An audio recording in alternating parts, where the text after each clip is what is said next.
Hello everyone and welcome back to my channel. Today I'm going to be finally demonstrating how I actually do the stitching when it comes to lettering. I do have a video posted a few months back that shows how I transfer the pattern to fabric.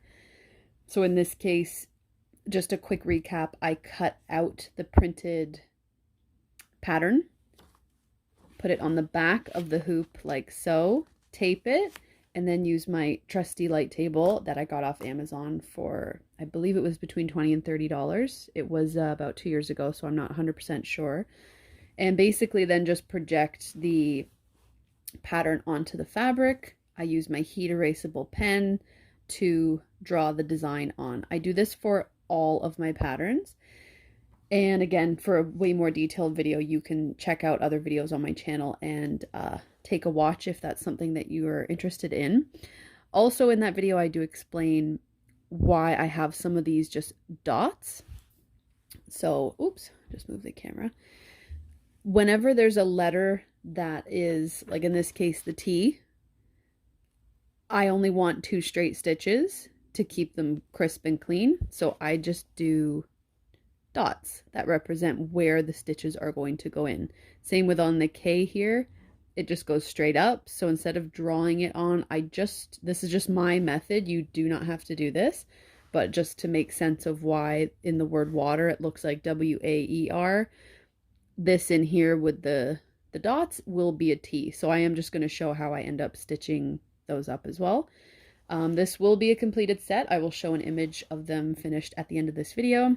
Just a friendly reminder to drink your water and take your meds. So there will be a video posted as well on how to do lazy daisies, as I am starting to do them a little bit more in my patterns, like randomly when I feel the need to add one in and take a break from satin stitching. So yeah, there will be a video for that one as well. But for now, I'm just focusing this video on how I stitch my text. Everyone is so kind whenever I post any of my embroidery pieces that have text in them, and they ask how I get mine so crisp and so even, I guess is a good word that comes up a lot. And I thank everyone for those kind words.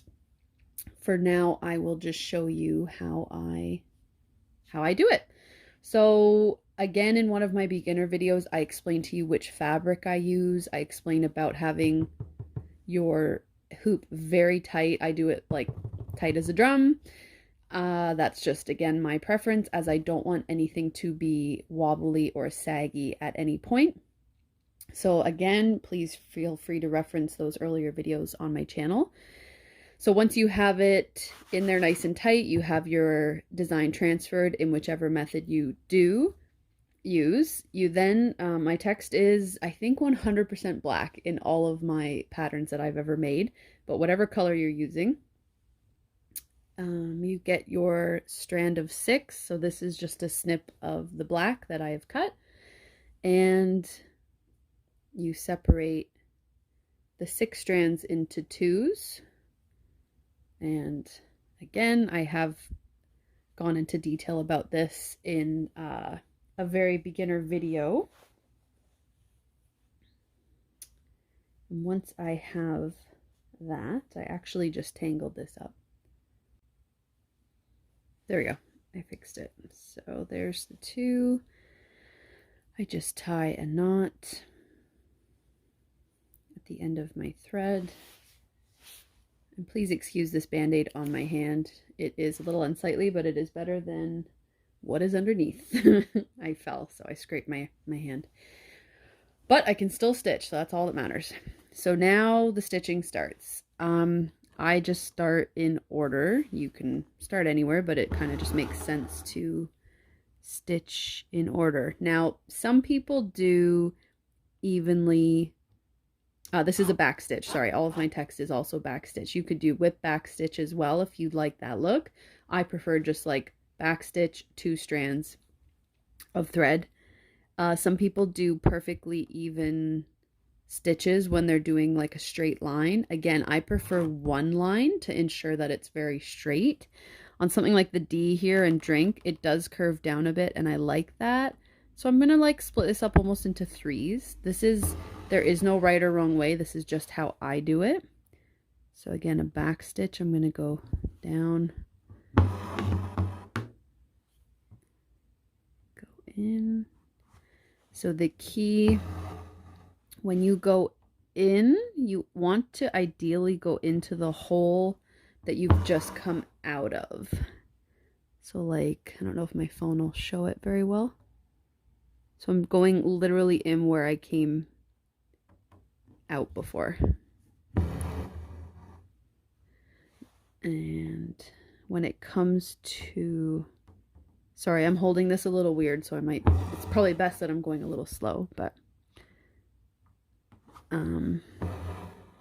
when it comes to curved letters, the smaller the stitches, the better, because it helps you avoid having any points or like boxy looking letters.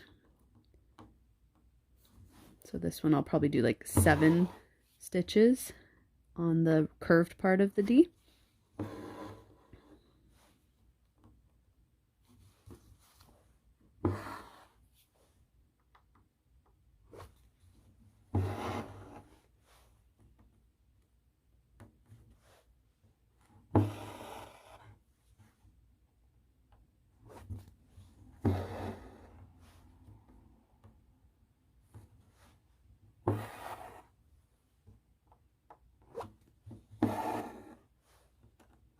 I'll do a few letters in live time, and then I might just do a time lapse so you guys don't have to sit for however long this takes. So there's the D. I don't like how it's a bit bumpy there, so what you can do is actually just use your needle to like, I don't know, you kind of like guide the thread so that it sits a certain way, and I like that a lot more. I only learned that like a year or 2 ago. I did it once out of frustration, and then I was like, oh, that actually worked.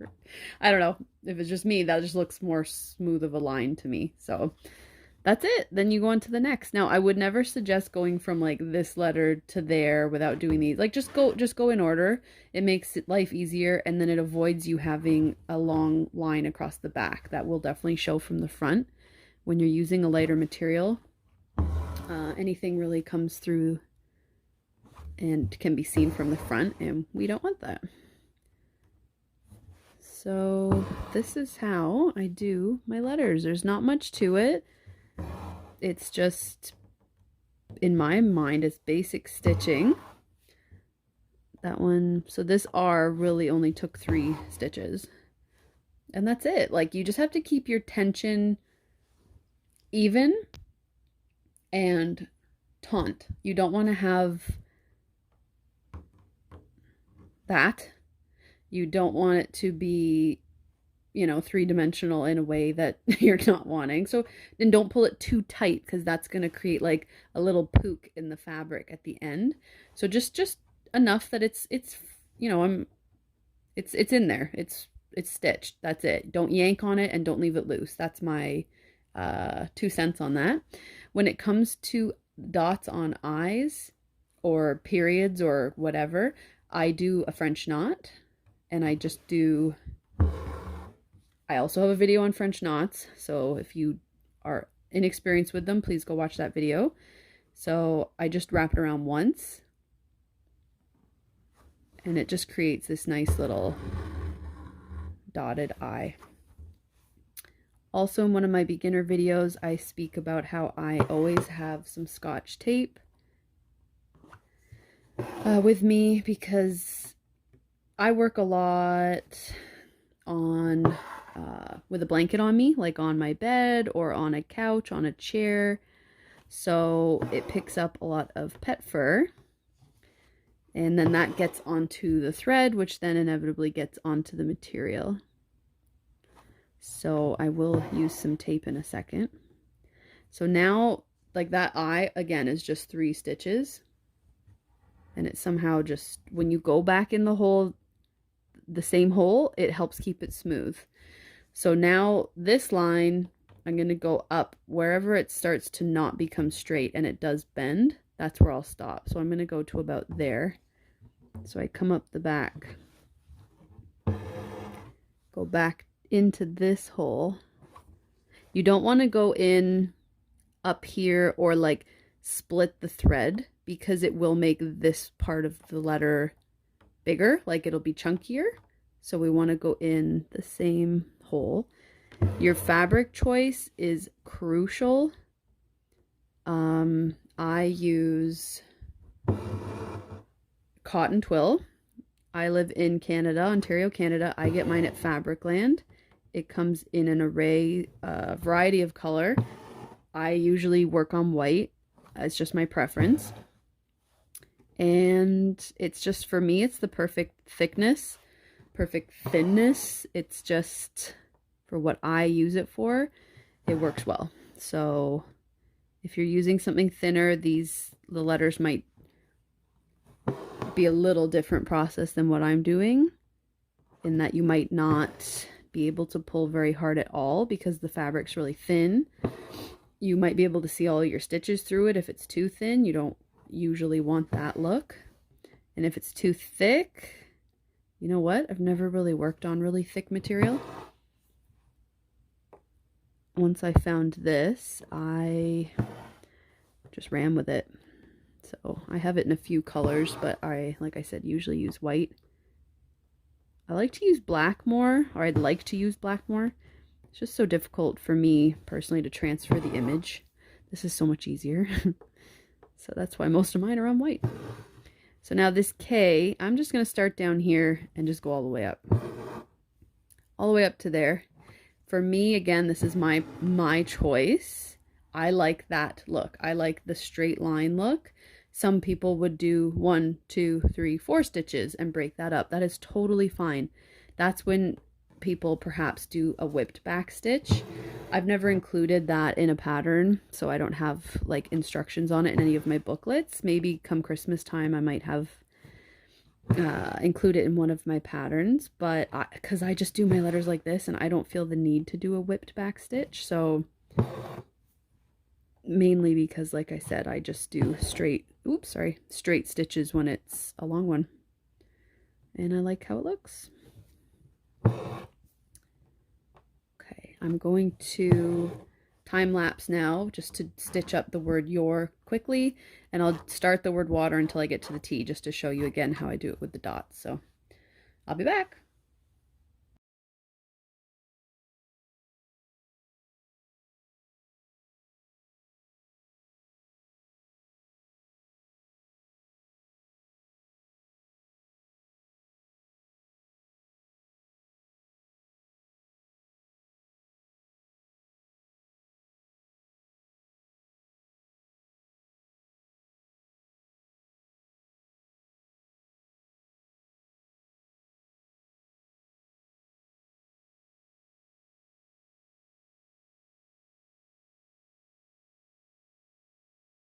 Okay, so I just stitched up the word your and the start of water. So again, these dots just represent where I'm going to go in and out of. So I'm going to start down here at the bottom for the T, and I'm just going all the way up, one single stitch. And then we'll go here, one single stitch over. Just helps give this nice crisp clean lines. And I actually want that A to go into the T. There we go. And that's it. So I just find doing the dot method for certain letters, whether it be cursive or caps, like capitals, all capitals, oh my gosh, my whole pattern, my whole fabric is just dotted when I'm doing those. It's just I don't know, like, if other people do it. I'm sure I'm not the only one, but I know it's not the most common way. So if you ever try it and give it a go and like it or don't like it, let me know, because I'm just curious. It probably wouldn't be for everybody, but hopefully it helps somebody out there. I would say we can judge by the time of this video. I can look at how long this actually took me. The time lapse was 5.5, 6 minutes of stitching for that. So I'd say, I don't know, the text would probably take 20 minutes. Now I stitch all the time. I've been stitching for years, so if it takes you an hour, if it takes you 2 hours, don't worry, there's no rush. I'm just giving a general timeline of how long it takes me, just so that you can gauge it. So again, for the R, just going to go straight down, and we're almost done. The rest of the pattern design will be filled in with lazy daisies, back stitch, and these are all lazy daisy as well. I might do some of them filled in like satin stitch. I'm still not sure. I just picked my color palette that you can see back here in the background. So I'm just playing around with it. I picked my colors, I transferred the design, and then I just start stitching, and then I make the pattern after. So we'll see what they look like at the end of the video. Like I said, I will include the finished product. But for now, this is it for this video. That is how I do my cursive lettering. I'll do another one eventually that shows just a caps one, just capital letters, because it's a lot of dots. So in case anyone like myself prefers that method, it might be helpful visual for them. But most of mine are with cursive. I love a good cursive stitch. And don't worry if you're using a heat erasable pen. Don't worry if you don't go completely over your letters. Like the Y, you can see on the bottom there. There's a bit of pen. That'll just iron right off. As long as you're using white material. I have heard that a Pilot friction pen actually just goes white with heat. So if you're using a darker color, I'm not sure. Again, I usually use white material. So I've never had this happen or be an issue, but just beware. As long as you're using white, this is literally your best friend.